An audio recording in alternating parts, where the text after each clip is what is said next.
Welcome to simply Shenba. இன்றைக்கி நம்ம நண்டு ஃப்ரை எப்படி செய்யலான்னு பார்க்கலாம். நண்டை நல்லா கழுவி எடுத்து வச்சுருக்கேன். இப்போ எப்படி செய்யலான்னு பார்க்கலாம்.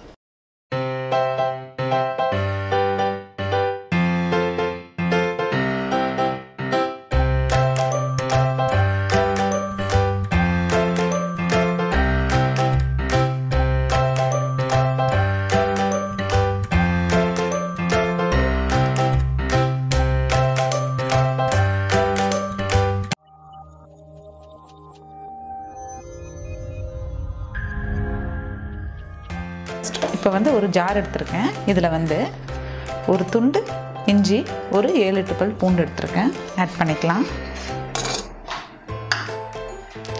இஞ்சி பெருசாக இருக்குது, கட் பண்ணி போட்டுக்கிறேன். இது கூட கொஞ்சம் சோம்பு,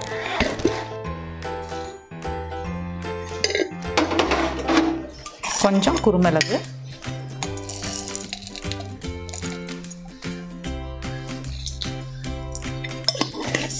மல்லித்தூள் கொஞ்சம், ஒரு 1.5 ஸ்பூன் போட்டுக்கலாம். அப்புறம் காரத்துக்கு ஏற்ற மாதிரி மிளகாய்த்தூள் 1 ஸ்பூன் எடுத்துருக்கேன். இது எல்லாத்தையும் நல்லா நைஸாக அரைச்சி எடுத்துக்கலாம். இப்போ நம்ம அரைச்சி எடுத்தாச்சு. அடுப்பில் கடாய் வச்சுருக்கேன். எண்ணெய் வச்சு எண்ணெய் சூடாகிடுச்சு. இப்போ நம்ம பட்டை கிராம்பு கொஞ்சம் அரைச்சி எடுக்கலாம். கூடவே கொஞ்சம் சீரகம்,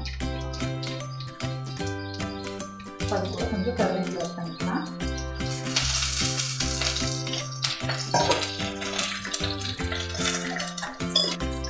அது கூட ஒரு பெரிய வெங்காயம், ஒரு பச்சை மிளகாய் ஆட் பண்ணிக்கலாம்.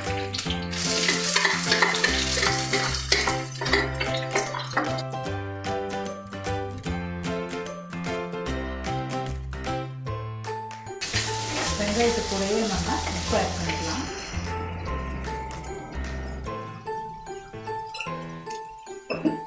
கொஞ்சம் மஞ்சள் இதெல்லாம் வாங்கிட்டோம்.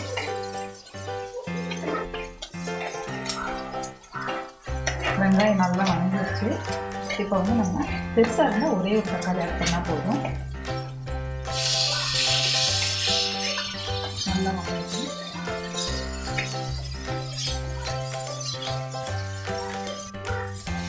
வெங்காயம் தக்காளி நல்லா வதங்கிடுச்சு. இப்போ நம்ம அரைச்சி வச்சிருக்க பேஸ்ட்டை அது கூட ஆட் பண்ணிக்கலாம்.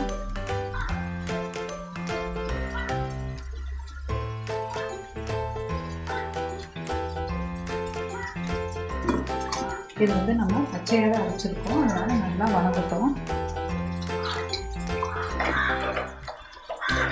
நல்லா வணங்கட்டும். அடி பிடிக்காமல் இருக்கிறதுக்கு நம்ம கொஞ்சம் தண்ணி ஆட் பண்ணிக்கலாம்.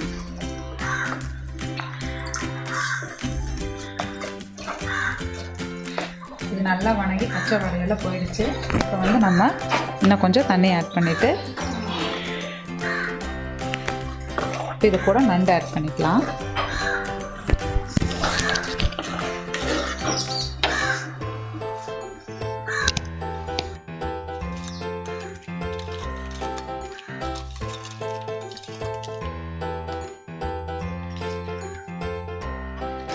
நண்டு வேகணும் இல்லையா, இன்னும் கொஞ்சமாக தண்ணி ஆட் பண்ணிக்கலாம்.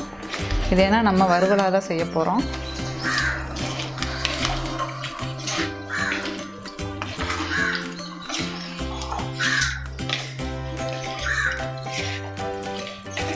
லைட்டாக தண்ணி விட்டுக்கலாம்.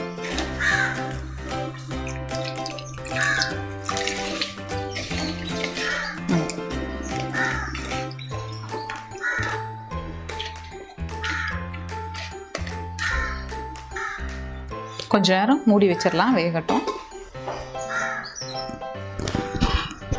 இப்போ நல்லா ஃப்ரை ஆகிருக்கும், பார்க்கலாம். பாருங்கள், நல்லா வத்திருச்சு தண்ணியும். நண்டு நல்லா வெந்திருக்கும். நண்டு ஃப்ரை ரெடி ஆகிடுச்சு. நீங்களும் இதை ட்ரை பண்ணி பார்த்துட்டு கமெண்ட் பண்ணுங்கள். சிம்பிளி ஷென்பா சேனலை சப்ஸ்கிரைப் பண்ணாதவங்க சப்ஸ்கிரைப் பண்ணிடுங்க. கூடவே பெல் பட்டனையும் ப்ரெஸ் பண்ணிடுங்க. தேங்க்யூ.